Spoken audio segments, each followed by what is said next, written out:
On the glass rooftop that touched the sky of Manhattan, a simple waitress with a shy smile and trembling hands locked eyes with one of the most powerful men in the country. She didn't know his name. He knew nothing about her, but there was something in that moment, something that seemed to cut through time, as if they were both destined to meet there, and when their worlds collided, even fate itself didn't dare to intervene. But what happened next, no one could have imagined. If this story touches your heart, subscribe to the channel, leave a like, and tell us in the comments, where are you listening from? Your support is what keeps this space alive and full of love. The skyline of Manhattan shimmered beneath a curtain of stars, and the rooftop of the Solstice Tower glowed with golden light. Inside the glass-ceilinged penthouse, the city's elite moved like a polished symphony, gowns brushing against tuxedos, champagne bubbling in crystal flutes, and laughter echoing against the marble and mirrored walls. It was a celebration of power, wealth, and vanity. And yet, in the middle of that carefully curated world, Alexander Carter, one of the most influential real estate moguls in the country, stood still, distracted, distant. He had arrived late, as always, dressed in a perfectly tailored navy suit. His face was unreadable, sharp lines softened only by the distant glow of the chandeliers above. Phones buzzed with investment updates, hands reached for his attention, but none of it seemed to reach him that night, until he saw her. Across the room, balancing a tray of sparkling drinks with steady hands and quiet grace, was a young woman he didn't recognize. She wasn't one of the guests, she was clearly part of the staff. And yet the moment Alexander laid eyes on her, something shifted inside him, the kind of shift a man feels only once in a lifetime. Her hair was tied back loosely, a few strands escaping to frame her face. Her skin glowed in the warm light, not from makeup or design, but from a kind of quiet energy, like someone who carried her own light. She wore a simple black and white uniform, yet walked with more dignity than the heiresses in silk. She didn't know he was watching, but he was. Not in the way most men look at women at these parties, not with hunger, not with conquest in mind. It was deeper, quieter. He watched the way her eyes scanned the room, not to be seen but to understand, the way her fingers adjusted the glasses as if each one mattered. Then, without thinking, Alexander crossed the room. Slowly, deliberately. His phone forgotten, his investors ignored. When he reached her, she turned slightly, sensing someone behind her. Their eyes met, just a flicker of contact, but it hit both of them like a quiet thunder. "Can I get a coffee?" he asked, his voice low, almost amused by his own request. Emily Bennett blinked. She had been serving wine and cocktails for the last 3 hours. No one had asked for coffee. She raised an eyebrow. "Coffee? At this party?" Her tone wasn't rude. It was human, and it made him smile. "Exactly," he said. Emily hesitated for a second, then returned a soft smile. "It's downstairs. I'll need a minute." "I'll wait," he replied, watching her as if there was nowhere else he'd rather be. She disappeared through the staff corridor, and Alexander remained in place, standing among socialites and million-dollar conversations, thinking only of her. Who was she? What was she doing in a place like this? A few minutes later, she returned with a tray holding a single white cup and saucer.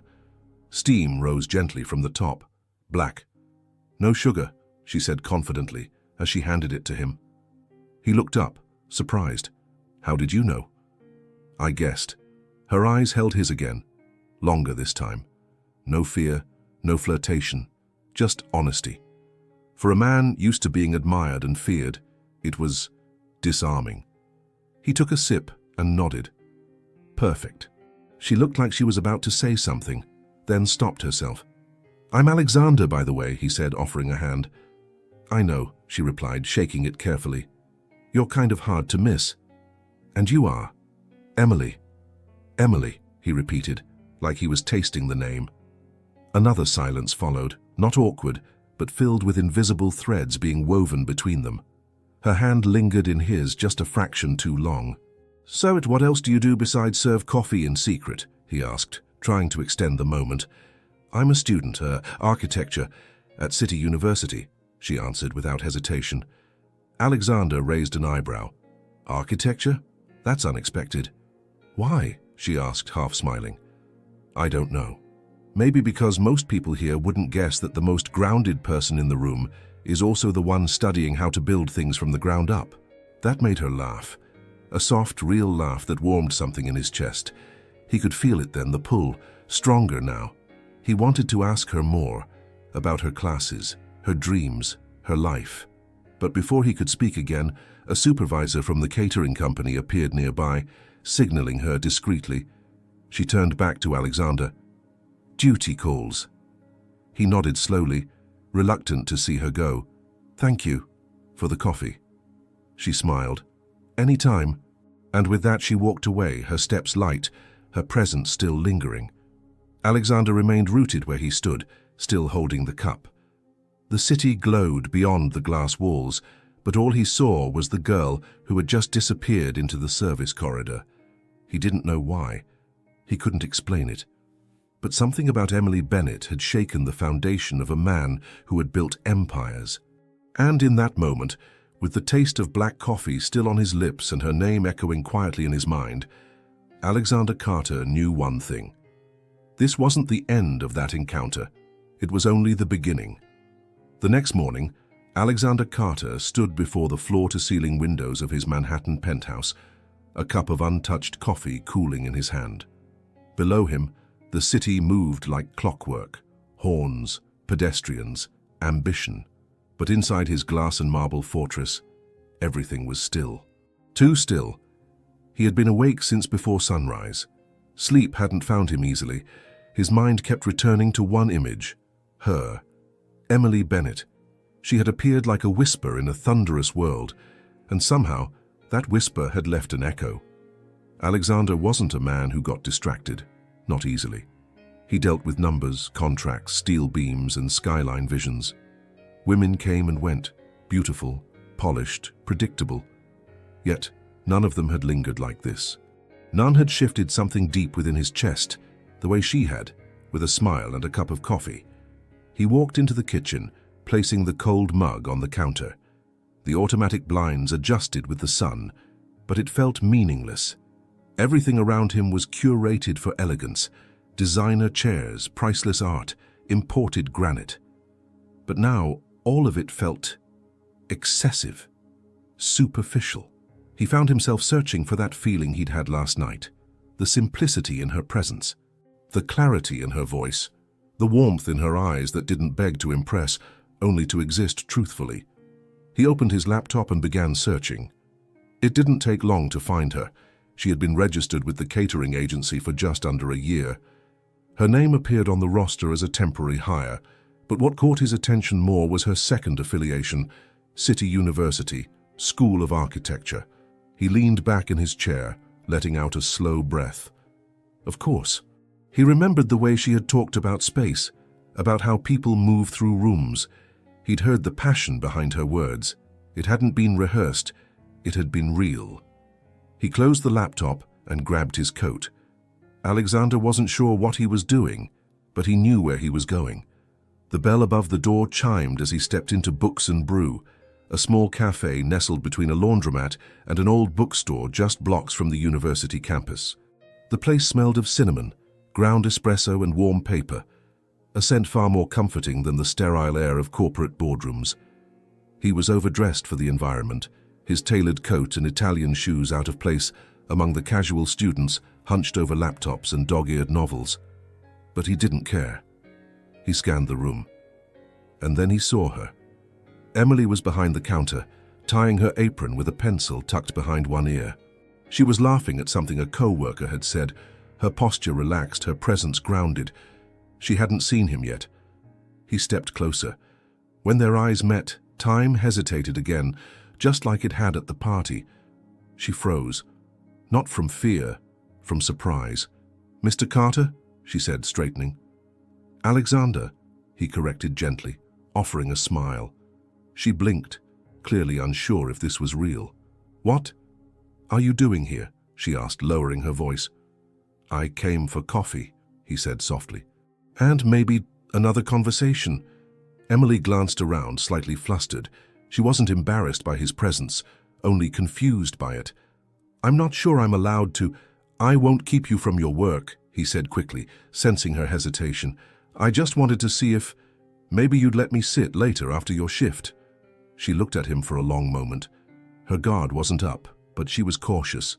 He admired that. "Okay," she said, almost in a whisper. "After my shift." He nodded and stepped aside, choosing a quiet table in the back, and waited. 2 hours later, Emily slid into the chair across from him with a steaming mug of coffee in her hands. Her apron was gone, replaced by a faded denim jacket and a sketchbook tucked under her arm. "I wasn't sure you'd still be here," she said. "I wasn't sure you'd say yes," he replied. She smiled then, but didn't rush to fill the silence. Instead, she sipped her coffee and studied him, like she was trying to decide if this man, this billionaire, was real. "Why are you here, really?" she asked finally. "You could be anywhere." "I could," he admitted. "But last night, I realized I hadn't actually listened to anyone in a long time. Not really. Then you spoke, and I heard something I didn't know I'd been missing." Her fingers gripped her cup a little tighter. "I'm not trying to impress you, Emily. I just want to know more about you. I'm not used to people like you being interested in people like me," she said honestly. He didn't flinch. "Maybe people like me have been looking in the wrong places." The silence between them was no longer awkward. It was tender, charged with the possibility of something neither could name yet. Emily opened her sketchbook and turned it around. Drawings, floor plans, hand-sketched cityscapes with notes in the margins. "These are beautiful," he said, gently tracing one of the lines. "You think in dimensions," she shrugged. "I think about how people live, how space makes them feel, not just where the light falls or how many bathrooms a place has, but if it feels like home." Alexander swallowed, something tightening in his chest. He had built entire skyscrapers, luxury condos, billion-dollar investments, but not once had he asked himself if they made anyone feel at home, until now. He looked up at her and the noise of the cafe faded. "I'd like to see where you study," he said. She raised an eyebrow. "And then what?" "Then maybe you'll let me show you something too." 2 days later, Alexander found himself walking through the main quad of City University, wearing a wool coat instead of his usual blazer, hands tucked into his pockets like a man trying not to be noticed. Which was ironic, considering he was the kind of man people always noticed. He had no plan, no meeting, just a quiet need to see her again. Emily hadn't answered his last message. He hadn't exactly asked anything, just a simple "I enjoyed our coffee." No pressure, no expectation, but something about her silence made him restless, like a question left hanging in the air with no punctuation. He turned a corner and stopped. There she was, sitting on a wooden bench, completely absorbed in a thick architecture textbook, a pencil in her mouth, and her fingers tangled in her hair. A stack of sketch pads rested beside her, and a travel mug steamed quietly at her feet. He hesitated, not because he didn't want to interrupt, but because he didn't want to ruin the view. It wasn't her beauty that held him there, though she had plenty of it. It was her stillness, the way she belonged to the world without needing to announce herself. She looked up, saw him, and smiled. Not a wide, rehearsed smile, just a soft one, like she was surprised to see him but not unhappy about it. "Are you following me now?" she teased, closing the book on her lap. "I was in the neighborhood," he said, walking closer, "and the universe might have given me a nudge." She laughed. The universe must be bored. Alexander sat beside her on the bench, close enough to feel the warmth of her jacket, but not enough to cross any lines. The air between them buzzed, quiet, expectant. "You really read those books?" he asked, glancing at her pile. "All of them," she said. "I don't have the luxury of skipping steps.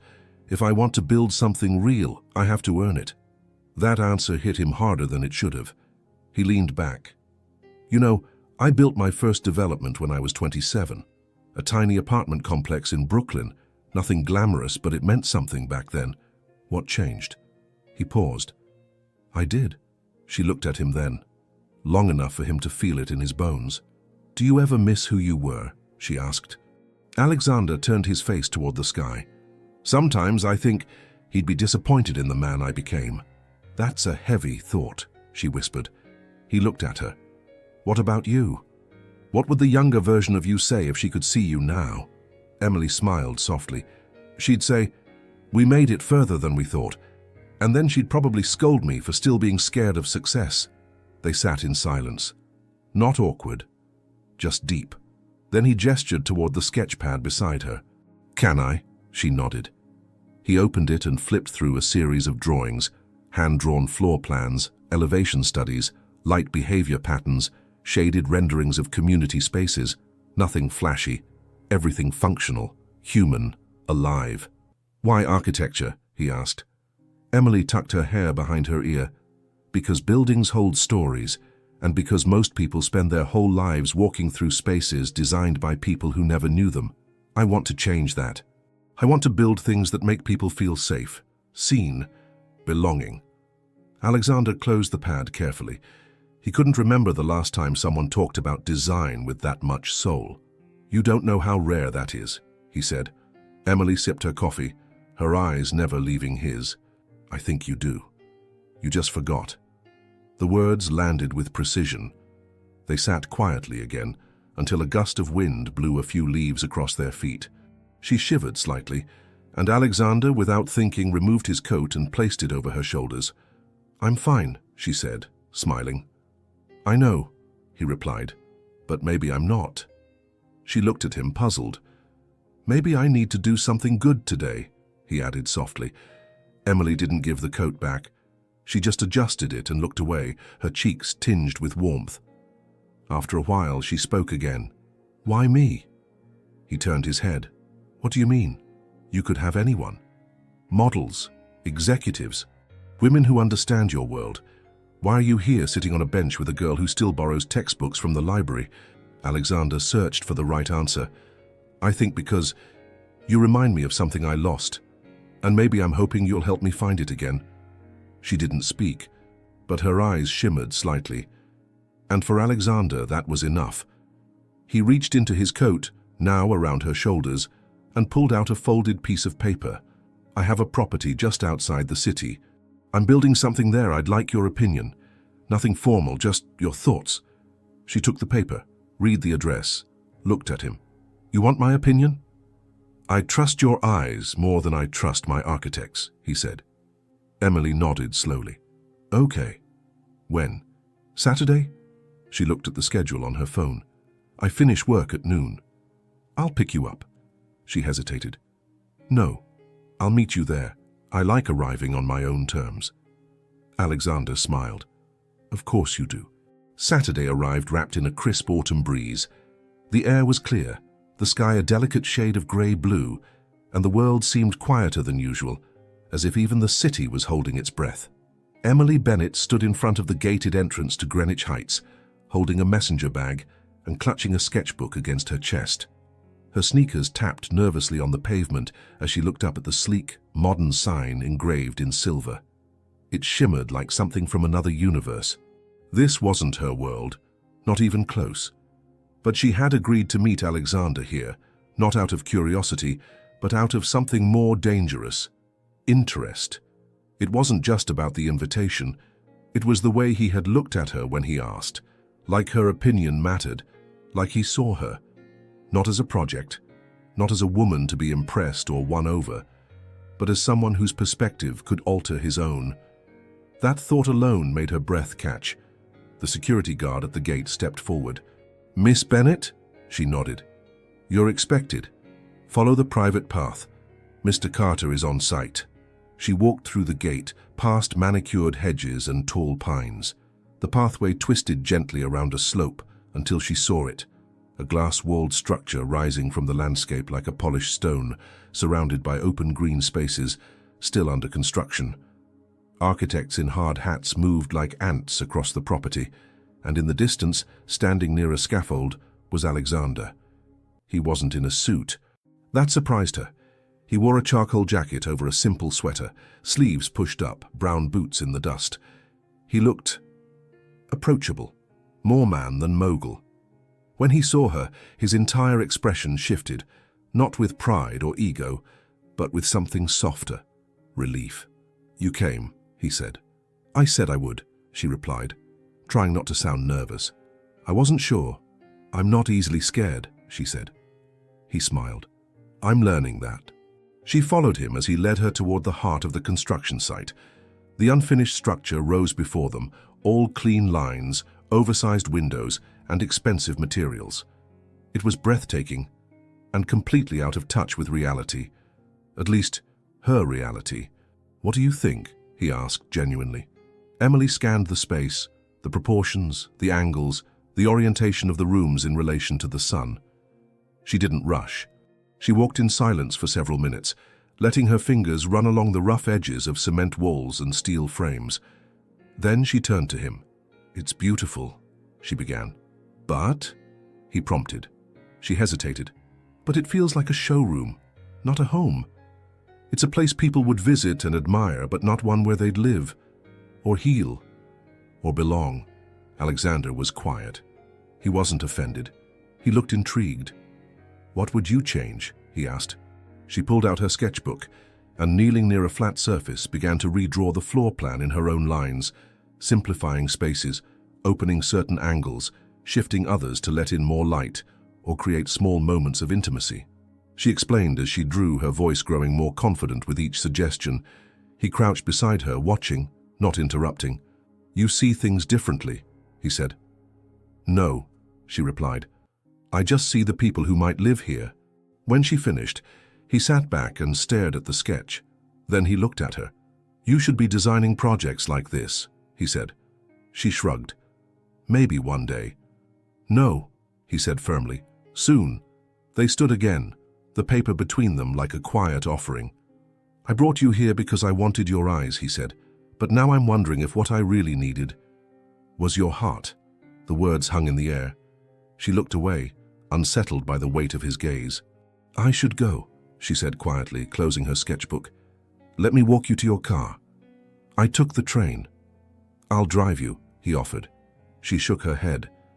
I like finishing things on my own terms, remember? Alexander nodded, stepping back. Of course. But as she turned to leave, he called her name. Emily? She looked over her shoulder. Thank you. For what? For seeing something I forgot to look for. She gave him a half smile, and then she was gone. Alexander stood there long after she disappeared down the path, holding the image of her in his mind. He looked back at the structure rising behind him, all steel and strength and elegance. And yet, it had never felt more hollow, because for the first time he understood what it meant to build something without soul. It had been a quiet week since the Greenwich visit, but Alexander Carter hadn't stopped thinking about Emily's words. It feels like a showroom, not a home. He kept replaying that moment, the way her fingers moved across the page, how her vision reshaped everything he thought he knew. She didn't speak like a student trying to impress. She spoke like someone who had lived through spaces that didn't protect or nurture, and had chosen to imagine something better. On Thursday morning, he sent her a message. Meet me at 11. I want to show you where it all began. No explanation. No location. She hesitated at first, then replied, I trust you. Send me the address. The Uber dropped her off in front of a faded brick building in a forgotten corner of Brooklyn. The street was quiet, old trees leaning toward the sidewalk, as if they'd grown tired from decades of watching the world pass by. Alexander was waiting by the gate, his hands in his coat pockets. He wasn't smiling, not out of coldness, but because his expression held something heavier. Memory. Emily looked around. The building was small, modest, a little worn. The windows were foggy, the bricks chipped. It didn't match anything she associated with him. This was your first project? She asked. He nodded. Built it when I was 27, back when I thought I could change the world. She stepped closer. What happened? Alexander didn't answer right away. He unlocked the gate and pushed it open. Come in, I'll show you. Inside, the hallway smelled like old wood and dust, but it was clean. There were photographs on the walls, some black and white, some newer, showing families, construction workers, community events. This used to be a vacant lot, he said. My father was a bricklayer. He used to bring me here when I was a kid. Said one day someone should build homes where real families could live, safe, affordable, decent. Emily paused in front of a photo of a young man in a hard hat, a younger version of Alexander, with dust on his shirt and hope in his eyes. That was me. Before money changed the way I looked at everything. They reached a small courtyard. Children's toys were scattered near a bench. A few tenants passed by with groceries and nodded politely. I wanted to help people, he said, not just build towers for the elite, but the more successful I became, the more I stopped listening to my instincts and to people. She looked at him, her voice soft. You still care, or you wouldn't have brought me here. He met her gaze. I care more than I've allowed myself to admit. He led her to a narrow stairwell and up to the rooftop. It wasn't glamorous, no pool, no lounge chairs, just a view of the neighborhood, clotheslines hanging in the distance, and rows of red brick buildings under a pale sun. I used to come up here after long days, he said, just to breathe. Emily walked to the edge and leaned on the rusted railing. You could build more of this, she said, spaces that matter.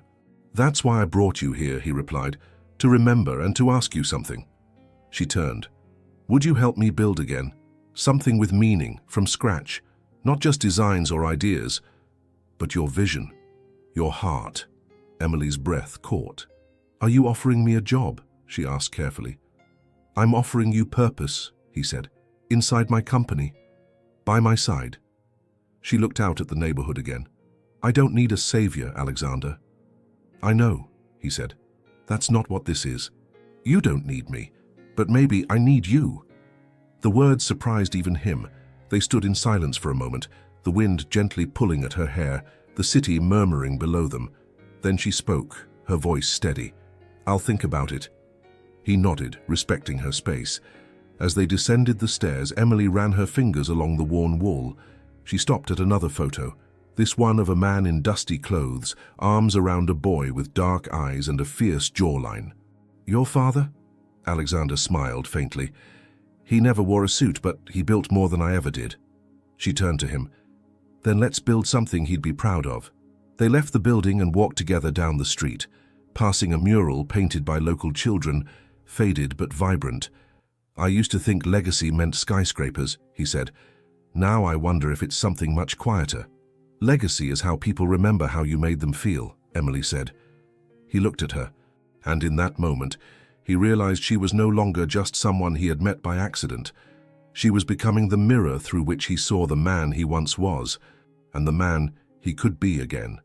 As they reached the corner where her ride was waiting, she paused. I'll give you my answer soon, she said, but not because you're offering me an opportunity. Why then? Because I believe in what we could build together. She opened the car door, but hesitated. Alexander. Yes. There's something in your eyes now, something I didn't see before. What's that? Conviction, she said, and maybe a little hope. The door closed, and the car pulled away slowly. Alexander stood on the sidewalk, watching until she disappeared around the corner, and for the first time in years, he didn't feel lost. But somewhere inside him a question lingered. Was he ready to let someone like her shape more than just his projects, but his life? It was a Tuesday evening when Emily sent the message. Dinner at my place? It's nothing fancy, just real. Alexander stared at his phone for a few seconds, a quiet smile forming on his face. No one had invited him for just real in a very long time. He didn't send a driver. He didn't wear a suit. Instead, he showed up at her building in Brooklyn wearing jeans, a navy sweater, and carrying a small bouquet of wildflowers he picked up from a corner vendor. The elevator was broken, so he took the stairs. 4 flights. He didn't mind. The door opened before he even knocked twice. Emily stood there in bare feet and an oversized t-shirt tucked loosely into faded jeans. Her hair was pulled back with a pencil. She looked like herself, unfiltered, unguarded. Hi, she said simply. Hi, he replied, offering the flowers. I wasn't sure what to bring. She took them with a smile. They're perfect. The apartment was small but full of warmth, mismatched furniture, books stacked everywhere, a few framed sketches on the wall. The smell of garlic and roasted vegetables filled the air. On the kitchen table, 2 mismatched plates were set beside a single lit candle. This is beautiful, Alexander said, looking around. It's home, Emily replied, her voice soft. Nothing polished, just lived in. Margaret, her mother, peeked from the hallway, drying her hands on a dish towel. Her smile was cautious but kind. "You must be Alexander." "I am. It's a pleasure, Mom," she laughed. "Mom makes me feel ancient. Call me Margaret." Dinner was served without ceremony. Pasta primavera, warm bread, and conversation that drifted easily from childhood memories to old neighborhood stories. Emily spoke with a lightness Alexander had never seen before, relaxed, unguarded. She wasn't playing a part, she was just being. Margaret watched them closely, her eyes subtle but sharp. She asked questions, not invasive, but intentional, about his family, his values, what he really wanted out of life. Alexander answered each one honestly. "My father was a bricklayer," he said at one point. "My mother worked nights in a hospital. I think they dreamed of something more for me. But sometimes I wonder if I left too much of them behind, chasing it." Margaret gave a quiet nod. Chasing doesn't mean forgetting, but you do have to choose what you carry with you. Later, while Margaret disappeared into her room with a book and a knowing look, Emily and Alexander moved to the tiny living room. A record played softly in the background, a jazz melody, warm and mellow.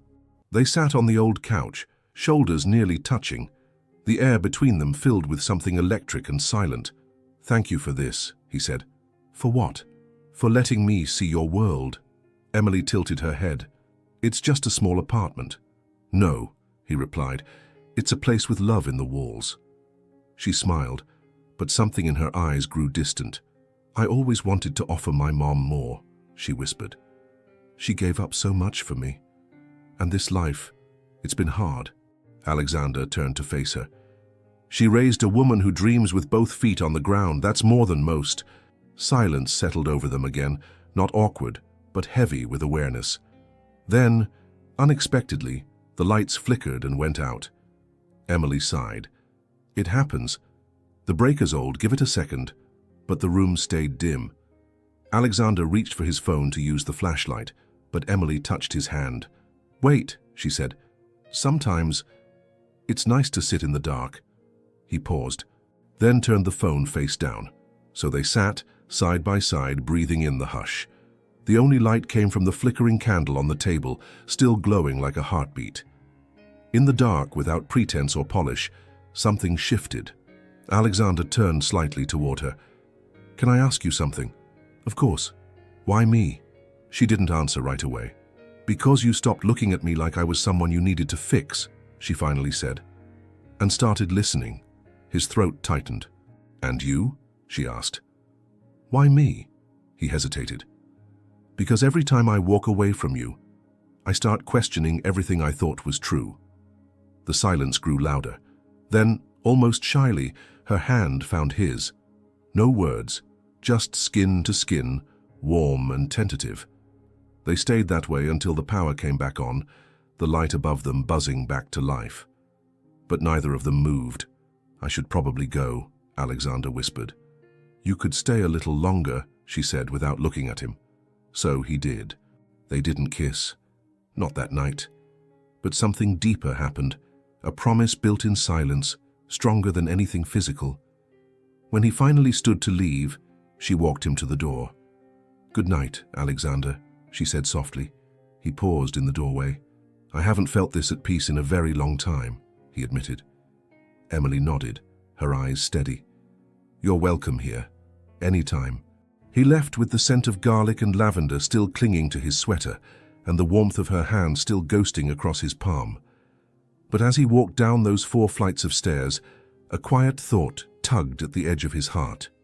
If this was what real felt like, how could he ever go back to anything else? The invitation wasn't spoken, it was felt. A few days after that quiet evening at Emily's home, Alexander sent her a simple message. "Dinner. Just us. My place. No staff. I'll cook." She replied almost instantly. "Yes." The sky was a shade of rose and steel when she arrived. The Manhattan skyline stretched endlessly beyond the glass walls of Alexander's penthouse, but the inside was warm, personal, dim lighting, soft jazz echoing from an old vinyl record player, the scent of rosemary and butter hanging in the air. He had cooked for her, real food, pan-seared chicken, roasted vegetables and a bottle of red wine already breathing on the counter. The kind of meal that didn't require showmanship, just attention. "You weren't lying," she said with a smile as he opened the door. "I wanted tonight to feel different," he replied, helping her out of her coat. "Because it is." Emily looked around. The usual cold elegance of his penthouse was gone. Tonight it felt lived in, as if he'd peeled back the layers of perfection to let her into the real space underneath. They ate at the small table by the window. No centerpiece, no formal setting. Just 2 plates, 2 glasses, and the quiet intimacy that had been building between them for weeks. They talked about nothing and everything, her favorite books as a child, his first job at a construction site, the way city lights could look like stars when your heart was too heavy to dream. At one point their hands brushed, and neither pulled away. Later, she walked barefoot through the apartment, trailing her fingers along the edge of the piano he never played. He followed her with his eyes, not touching, just absorbing. She stopped by the window and looked out. "You really do live above the world," she whispered. "I used to think that made me powerful," he said from behind her. "And now? Now, I just want to be close to someone who makes me feel grounded." She turned. There was a long pause, and then the kiss. It wasn't rushed, it wasn't cautious. It was the meeting of 2 souls who had already said 1,000 things in silence. Alexander kissed her like he had been waiting his whole life for that permission, not to conquer her, but to be allowed into her, into the truth of her. He touched her cheek, her hair, the hollow of her back with reverence, not hunger. Emily leaned into him like a question being answered slowly. When he led her to his bedroom, she didn't hesitate. The lights were low. The windows framed the city like a painting. But all he saw was her. He removed her blouse gently, watching her as if each movement was sacred. She stood before him, bare, her eyes open, vulnerable, but not afraid. "Emily," he whispered, brushing his thumb across her collarbone. "If this is too fast—" "It's not," she said, her voice trembling. "I chose this. I choose you." He nodded, swallowing the emotion rising in his chest. They undressed each other slowly, carefully, breathing in each second. There was no rush, no choreography, just exploration, wonder, and trust. When he entered her, she gasped softly, not in pain, but in surrender. And then he felt it. The tension in her breath, the stillness in her body, the way she clutched his shoulders, searching for something steady. He slowed immediately, concern rising. "Are you okay?" She nodded, eyes closed. But when she opened them again, there was a truth waiting in them that took his breath away. "I've never done this before," she whispered. "You're my first." Alexander stilled. For a long moment he didn't speak, didn't move, just looked at her. Really looked at her. "Emily!" His voice cracked. "Why didn't you tell me?" "Because it doesn't change what I want," she said. "I trust you. That's all that matters." He swallowed hard and touched her face like it was glass. "I will never forget this moment," he said softly. And he meant it. The rest of the night unfolded in gentle waves, touches that memorized skin, kisses that healed old wounds, breath shared like prayers. When they finally fell asleep in each other's arms, it wasn't the act that echoed. It was the stillness after. The sacred quiet of 2 people who had crossed an invisible line, not of bodies but of hearts. Morning came in with soft light. Alexander stirred first. The sheets were tangled around them. Emily lay curled beside him, her back rising and falling in a slow, peaceful rhythm. He slipped out of bed quietly and moved to the bathroom. When he returned, he paused. There it was, a faint stain on the edge of the white linen sheet, red, small, undeniable.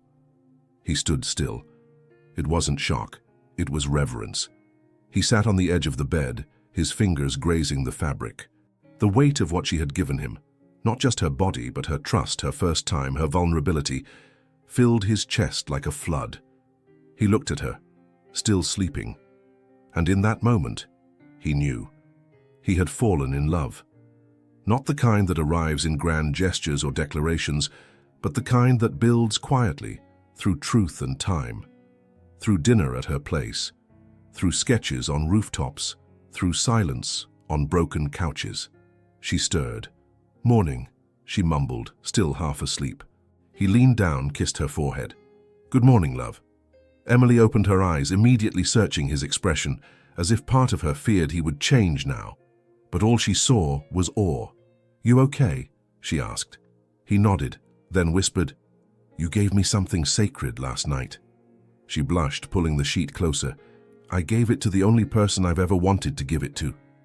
He pulled her into his arms, and in the quiet of that morning, wrapped in white sheets and fragile sunlight, Alexander Carter, billionaire, builder of empires, understood that some foundations are built not with stone or steel, but with trust and love, and the kind of honesty that leaves blood on the sheets and a promise in the heart. The following week, Alexander moved through the world differently. Meetings that once consumed his calendar felt hollow now. Memos, market reports, and expansion strategies all blurred together.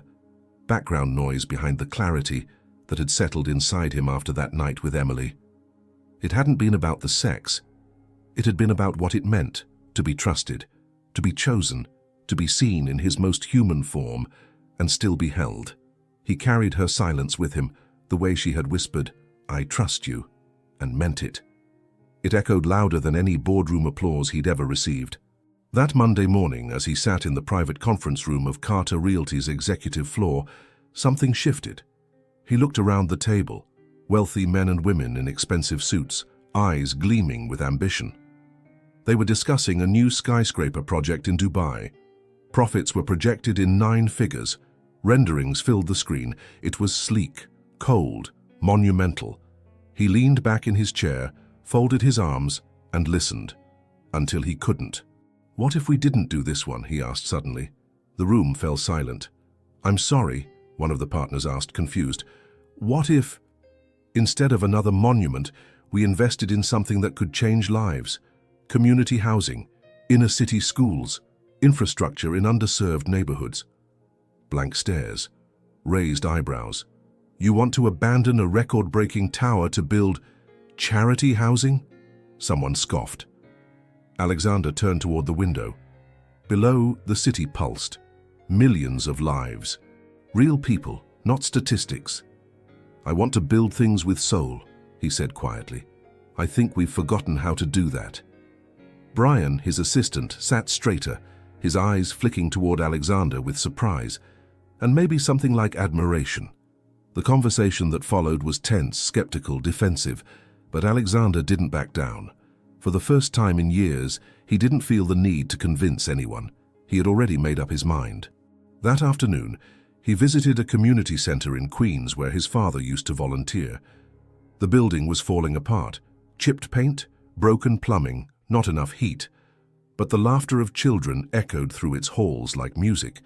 He walked among them, unnoticed, his heart aching. In one room, a teacher explained geometry using cardboard models and crayons. In another, teens huddled over a broken chessboard using bottle caps as missing pieces. Creativity born from scarcity. He sat on a bench outside afterward, watching a little girl draw a house in the dirt with a stick. No doors, no windows. Just a roof. It hit him. How many children grow up never imagining a space they can call their own? That evening, he called Emily. "I need you to see something," he said. They met outside the Queen's Center at dusk. Emily wore a thick scarf and gloves, her cheeks red from the cold. Her breath formed little clouds as she spoke. "What is this place?" she asked, stepping inside. "My father used to volunteer here," Alexander explained, "back when he still had time to believe in good things." Emily walked slowly through the hallway. The walls were covered in peeling murals. The floor creaked under her boots, but her eyes were bright. "It's not broken," she whispered. "It's just waiting for someone to believe in it again." He turned to her. "Help me rebuild it," he said. She looked up. "Seriously, I want this to be our first project together. I'll fund it. You'll lead the design. We'll create a place that protects people, inspires them, feeds their dreams." Her eyes filled with something soft. "Fierce. I don't want to just design it," she said. "I want to walk with the people who'll live here. Listen to them. Let their stories shape the space." He nodded. "Exactly." For a long moment, they stood in the center of that broken hallway, surrounded by decay and potential. And in that quiet, something unspoken passed between them. Not ambition, not ego, alignment. In the days that followed, Emily visited the center alone. She sketched while children played nearby. She spoke with single mothers, elderly volunteers, teenagers with ideas bigger than their neighborhoods. She asked questions. She listened. At night, she sent Alexander voice notes. "Today, a girl told me she dreams of becoming an artist, but has nowhere to draw at home. I think we need a studio space. We need more natural light, even if it's just through recycled glass. These kids don't need perfection. They need permission to dream out loud." He listened to every note as if it was scripture. Meanwhile, Alexander began shifting Carter Realty from the inside. He pulled funds from luxury projects, redirected grants, called in favors from philanthropic partners. Many resisted. Some called him reckless, but he was unmoved, because for the first time in a decade, he wasn't building to impress. He was building to matter. One evening, after a long day of meetings, Alexander arrived at Emily's apartment. She opened the door with graphite on her fingers and blueprints spread across the floor. He stood there for a moment, just watching her. "You look tired," she said, smiling. "I feel alive," he replied. They ate leftover soup on the floor, surrounded by sketches, reports, and sticky notes full of messy dreams. Afterward, as they lay on the couch, her head on his chest, he spoke softly. "You changed everything." She didn't answer. She just reached up and placed her hand over his heart. "You were ready to be changed," she whispered. Later that night, long after she'd fallen asleep, Alexander sat alone at her kitchen table, staring at a child's drawing pinned to the wall. A crooked house, a sun, two smiling figures standing hand in hand. He didn't know who drew it, but he knew what it meant. And as he watched Emily sleeping in the next room, the woman who had given him back his vision, he realized that building homes wasn't enough. He wanted to build futures. And maybe, if she let him, a life with her. It was raining the morning Alexander walked into the campus building where Emily studied. Not a storm, just a steady, patient kind of rain, the kind that smelled like renewal. He didn't bring an umbrella. He barely noticed the wet shoulders of his coat or the drops collecting on his hair. All he cared about was the folder in his hand, thick with drawings, documents, and something more vulnerable than any contract he'd ever signed. The receptionist recognized him immediately, though she tried not to show it. "I'm here for Emily Bennett," he said quietly. "She's in Studio 4, down the hall to the left. Thank you." He walked past rows of students hunched over drafting tables, past whispered discussions, and the scratch of pencils on vellum. The smell of ink, sawdust, and ambition filled the air, and he realized how much he admired this world, how much he admired her place in it. When he reached the door, he stopped. Emily stood at a table surrounded by peers, mid-presentation, animatedly explaining her latest concept for the Queen's Community Center. Her hands moved with conviction. Her eyes lit with something far greater than pride. Purpose. Alexander waited until she saw him. Her words faltered. Her gaze lingered on his face, then dropped to the folder in his hand. He smiled, soft and sure. She turned to her classmates. "Give me 5 minutes?" They nodded and she walked toward him slowly, wiping graphite from her palms with a cloth. "You're early," she said. "You're brilliant," he replied. She blinked. "Is everything okay?" He handed her the folder. "I wanted to do this somewhere special," he said. "But then I realized the most special thing is where you are when you're doing what you love. And this is where I see your light." She opened the folder slowly, her breath catching as she recognized her own sketches. Refined, scaled, and now approved with Carter Realty's seal. Architectural plans, permits, funding commitments, a letter of intent naming her as co-lead designer. "You're not just part of the project," he said. "You're the voice of it." She looked up at him, stunned. "This is real?" He nodded. "I want to build with you, Emily. Not just spaces, but life. I want to see what we create together, piece by piece, decision by decision. I want you on the team, in the meetings, shaping the future, but not just professionally." He paused, then reached into his coat pocket and pulled out a small velvet box. Her breath froze. I know this is sudden, and maybe it's too soon, but I also know what it feels like to be completely certain of something. I'm not asking you to marry me today, he said, opening the box slowly. Inside was a delicate gold ring, no diamond, just a simple band with an engraving on the inside. She tilted it. It read, "From the ground up, I'm asking you to say yes to building something with me, to letting this grow at your pace, your terms, but with my heart beside yours. Always." Her eyes filled. For a moment, she couldn't speak. Then she reached for the ring, not to put it on, but to hold it between her fingers like something sacred. "I've never been proposed to," she whispered. "I've never meant it before," he replied.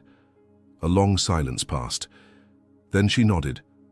"I'm not ready to wear it yet," she said, her voice soft. "You don't have to. But I'm ready to say yes." His chest expanded with something he hadn't felt in years, hope without fear. Emily stepped forward, rising on her toes to press a kiss to his cheek. "I want to build with you too," she said, carefully, brick by brick. That night they returned to her apartment, not to celebrate with champagne, but with soup and shared silence. They sat on the floor, papers scattered around them, her ring resting gently in a teacup near the windowsill. They didn't talk much, they didn't need to. It was all there, in the way she leaned into him, in the way he rested his head against hers, in the way they both stared at the same blueprint without saying a word. For the first time in his life, Alexander Carter didn't feel like he was chasing anything. He felt present, whole. In the days that followed, their project took form. Emily's name appeared on internal memos. Her voice shaped conversations in rooms filled with architects twice her age. Investors questioned it. Alexander defended it, not out of obligation, but out of conviction. She belonged there, not because of him, but because of who she was when no one was watching. And as the foundation was laid for the center in Queens, something else quietly took root between them. A rhythm of shared mornings, whispered goodbyes, long glances in crowded rooms. They weren't rushing. They were building. Together. One afternoon, as they reviewed floor samples at the construction site, a little boy ran past them with chalk-covered hands and a wild grin. Emily watched him disappear around a corner. "He told me yesterday that he wants to be an architect," she said. Alexander smiled. "That's because he sees you here. He sees what's possible." She looked up at him. "Maybe that's all we really do, give people new visions of what's possible." He nodded. And for the first time, Alexander realized this wasn't about charity or even legacy. It was about presence, about showing up in the places that needed hope the most, and about the quiet promise whispered in the blueprint of every home, that somewhere, someone is building with love. It was the kind of afternoon that didn't demand attention. Gentle sun, rustling leaves, and the scent of cut grass in the breeze. The campus grounds were quieter than usual. Students scattered under trees, textbooks forgotten, laughter carried on the wind. Emily sat barefoot beneath her favorite oak, sketchbook on her lap, head resting against the bark. She had been drawing all morning. Not buildings, not floor plans, but the small things, the way light filtered through leaves, the curve of a child's smile, the silhouette of two hands about to touch. For the first time in weeks, she wasn't thinking about permits or deadlines. She was thinking about stillness and about him. She didn't hear his steps at first, but she felt something shift in the air, like the tree itself noticed his presence. When she looked up, Alexander was there. He wore no tie, no blazer, just a white shirt rolled at the sleeves and jeans that hadn't seen boardrooms in months. In his hand was a brown paper bag. In his eyes, a softness that made her chest ache. "Lunch?" he asked. She smiled. "Always." He sat beside her, pulled out 2 sandwiches, and handed her one. She noticed the napkins, folded neatly, a small detail, but so him. They ate in silence for a moment, not out of awkwardness, but because it felt right. The world slowed around them as if giving them space. Then he reached for her sketchbook. "May I?" She hesitated, not out of fear, but because the pages were personal, raw. But she nodded. He flipped gently, 1 page at a time. A tree. A little girl playing with a paper house. Two chairs facing the horizon, a man's hand resting on a woman's back, none of them labeled, but every one of them told a story. "These aren't drawings," he said. "They're memories you haven't lived yet." She looked at him. "What do you mean?" "I mean, you see things before they happen. You imagine the feeling first, then the structure. You design with your heart before your hands." Emily looked away, the compliment too much, too intimate. "Emily," he said quietly. She turned back, and that's when she saw it.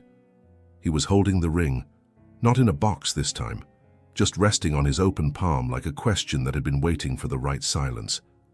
Her breath caught. "I know you said you weren't ready to wear it," he said, voice barely above the breeze, "but I haven't stopped thinking about the moment you will be." She didn't speak. "I don't want a ceremony or perfection or anyone's approval," he continued. "I just want your yes, not to the future we think we need to build, but to whatever comes, messy, beautiful, ours." The sunlight dappled across his face, catching in his lashes, softening the edges of a man who had once lived entirely in logic and plans. Now he was asking for something different, something real. She stared at the ring, still simple, still engraved, from the ground up. Her eyes filled. "I don't know if I'll ever be the woman who wears diamonds," she whispered. "I don't need diamonds," he said. "I need you." The oak tree swayed above them, casting shadow and light in equal measure. Emily reached for the ring. Her hands trembled, but she took it, slipped it onto her finger, and the world around them exhaled. "I want this," she said. "I want you." Alexander leaned forward, resting his forehead gently against hers. No applause, no photographers, no audience, just wind, leaves, and the quiet unfolding of a new chapter. They sat together for hours, the ring glinting in the sun, her head on his shoulder, his thumb brushing slow circles against her hand. They didn't make plans. They didn't need to, because something deeper than planning was happening, a foundation being poured inside them, brick by invisible brick. And for Alexander, the man who once believed success was measured in height, prestige, and skyline views, this moment, beneath an old tree beside a barefoot girl with ink on her hands, was higher than anything he had ever built. That evening, Emily stood in front of her bathroom mirror, brushing her hair with quiet hands. The ring on her finger caught the light with every movement. Margaret stepped into the doorway behind her. "You look different," her mother said. Emily smiled faintly. "Do I?" "Peace looks good on you," Margaret replied. Emily turned, walked to her, and took her hand. "We're building something," she said. "Not just a life, something that matters." Margaret squeezed her daughter's fingers. "You always were meant to build more than walls." Later that night, Alexander received a voice note, her voice low and intimate. Today felt like a beginning, not of something grand, just of something honest. "And I think that's the most beautiful kind of beginning there is." He played it twice. Then he texted back, "We'll build it. Together. No matter how long it takes." And as he sat on his balcony watching the city below, the wind brushed softly across his skin. He touched the back of his neck, smiling, because he no longer felt like he was looking down on the world. He finally felt part of it. 6 months later, the construction site buzzed with quiet determination. It wasn't glamorous.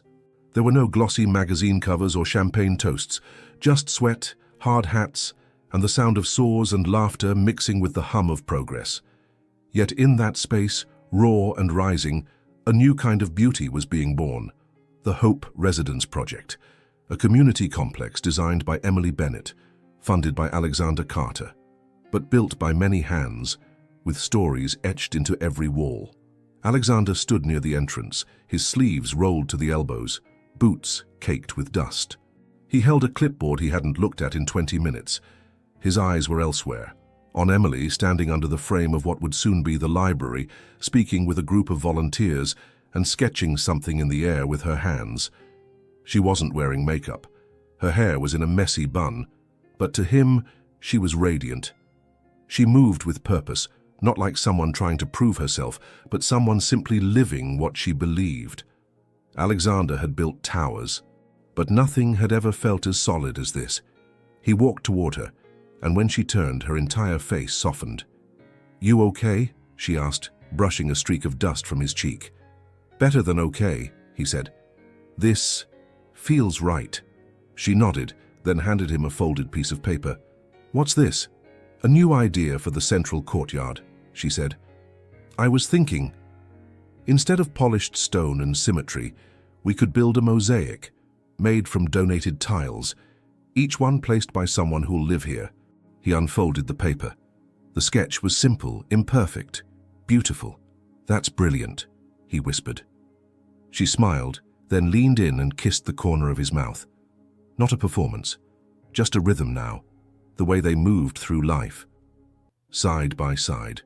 Later that day, a group of children from the nearby school arrived with hand-painted signs that read, "This will be our home." Alexander watched them run across the unfinished floors like they already belonged there. And maybe they did. Emily crouched beside a little girl drawing hearts on a patch of concrete. "What do you want your room to look like?" she asked. The girl beamed. "I want light and blue and a window so big I can see the moon." Emily smiled. "We can make that happen." From a few feet away, Alexander overheard the exchange. It hit him again how architecture wasn't just about buildings. It was about dignity, about saying to someone, "You deserve this." That evening they returned to their apartment, a smaller place tucked in a quiet Brooklyn neighborhood. It wasn't penthouse luxury, but it was theirs. Walls painted in warm tones, a bookshelf they'd built together, plants in mismatched pots, a kitchen that always smelled like fresh herbs. Emily kicked off her boots and dropped onto the couch with a long sigh. Alexander joined her, setting a mug of tea on the table. "We did good today," she murmured. "You do good every day." She smiled, eyes closed, feet tucked under his leg. "I never thought this would be my life," she said softly. "Not just the work, the love, the peace." He leaned back, one arm around her shoulders. "I used to think peace was silence," he said. "Now I know its presence. And you bring me back to it every time." The room was quiet for a moment. Then Emily reached into the side drawer and pulled out a sealed envelope. "What's that?" he asked. She handed it to him. "Something I've been meaning to give you."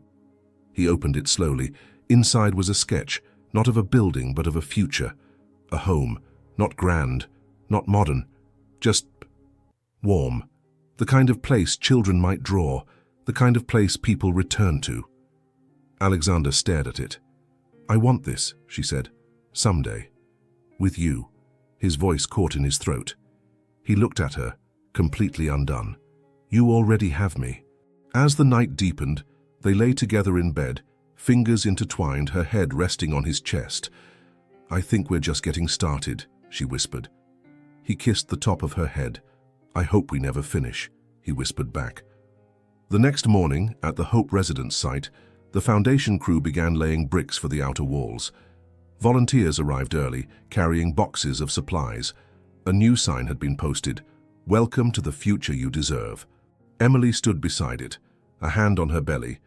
Not visibly yet, but she knew. And soon, he would too. The sun was rising slowly over the Queen's skyline, casting golden light across the construction site. Dust floated in the air like glitter. And for the first time, the Hope residence didn't feel like a project. It felt like a promise being fulfilled. Emily stood near the center of the courtyard, hand resting on her belly, watching the final rows of bricks go into place. The sound of children laughing carried from across the street, where families had gathered to watch the milestone. Volunteers cheered, cameras clicked. But for her, everything else disappeared. She was thinking about the tiny heartbeat inside her. Still too early to show, too early to announce, but real. So real. Alexander appeared beside her, slipping a coffee into her hand. Their fingers brushed, lingered. His smile was soft, as if he already knew what she hadn't yet told him. He didn't. Not yet. But soon. "Look at it," she said, gesturing to the structure rising behind them. "It's alive." He nodded, his gaze tracing the curves of the building, the mural space left intentionally blank on one wall for the community to paint when it opened. "They'll grow up here," he said quietly. Kids who haven't even been born yet, laughing in that courtyard, studying in those classrooms, falling asleep, feeling safe. Emily looked up at him. And our child might walk through those doors one day. He turned sharply, eyes wide. What? She paused, then smiled. I was going to wait until the project opened, but I wanted this memory, right here. He looked down at her hand on her stomach, then back into her eyes. You're pregnant? She nodded, tears already forming. He didn't speak. He just pulled her into his arms and held her so tightly she could feel the tremble in his breath. When he finally spoke, it was a whisper. I never thought I could love someone this much. She smiled against his chest. Which one of us? He laughed, a real, open laugh. Both. Later that day, they returned to their Brooklyn apartment, now filled with books about parenting, baby names scribbled on post-it notes, and tiny socks folded beside stacks of architecture journals. They stood in the kitchen, swaying to a jazz record, playing low in the background. Emily stirred a pot of soup, while Alexander read aloud from a list of potential nursery paint colors. Sunrise beige? Gentle moss? Ocean whisper? He said dramatically. Are these paint names or indie bands? She chuckled. You're the one who wanted a peaceful tone.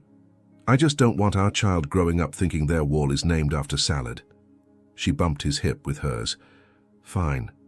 We'll let them choose their own shade one day. He leaned in, kissing her temple. As long as it feels like home. The weeks passed with joyful noise. The Hope residence neared completion. The team hosted workshops for incoming families. Children planted flowers in the garden beds. Margaret, Emily's mother, began helping local teachers organize a literacy program for the on-site community center. And Emily, glowing, centered, kept designing. Not just buildings, but routines, dreams, a life. Alexander, too, found himself changing. He still ran Carter Realty, but now with a different fire. One that wasn't about dominance but direction. He wanted legacy, yes, but a living one. A legacy of hands held, of doors opened. One morning, he stood in front of a group of interns and said something he hadn't planned. Your job isn't to impress the world with height, it's to serve it with heart. Emily had walked in just in time to hear it. She said nothing. But later that night, as they lay in bed and their baby kicked softly for the first time, she whispered, You've already become the man I hoped you would be, and the father our child needs. Opening day came on a crisp Saturday in late spring. Families lined the sidewalks. Ribbon-cutting speeches were short, sincere. Children wore matching t-shirts that read, This is my new beginning. Emily wore a long cotton dress and comfortable flats. Her belly showed now. People congratulated her, hugged her. Alexander stayed close, not protective, just present. When the doors officially opened, laughter and tears filled the air like music. The first room unveiled was the community library, named after Margaret Bennett. She wept openly. I didn't raise an architect, she said. I raised a heart that builds. Alexander kissed her cheek. And you made her brave enough to change everything. Later that afternoon, as the sun dipped low, Emily and Alexander found themselves alone in the garden courtyard. The mosaic was finished, each tile placed by a future resident. They sat on a bench in silence. Birds flew low over the rooftops. Their child kicked again. Emily took Alexander's hand and placed it over her belly. She already loves the sound of your voice. He closed his eyes, overwhelmed. I didn't know life could feel like this. She leaned her head against his shoulder. This isn't the end, she said. It's the ground floor. He smiled. And we'll build the rest together. That night, as the apartment grew quiet and the baby finally settled, Alexander walked through each room slowly, touching walls, straightening a book, closing windows. He paused at the crib they had just finished assembling, ran a finger across the edge, then turned to the window, looking out at the city lights. Once, all of this had felt so far away, unreachable, unreal. Now it felt like home, and as Emily called softly from the other room, he turned and walked toward her voice without hesitation, without fear, with a full heart and a steady step. Toward the family he had always been building. She wasn't part of any business plan. He wasn't part of her childhood dreams, and yet, brick by brick, they built something neither of them knew they needed: a home. Because sometimes the truest love doesn't come with grand promises. It arrives with a quiet gesture, a respectful touch, a look that sees beyond appearances. And it's there, in the invisible detail, that what is eternal is born. If this story touched you, subscribe to the channel, leave a like, and let us know in the comments. Where are you listening from? Your support keeps alive stories that warm the heart.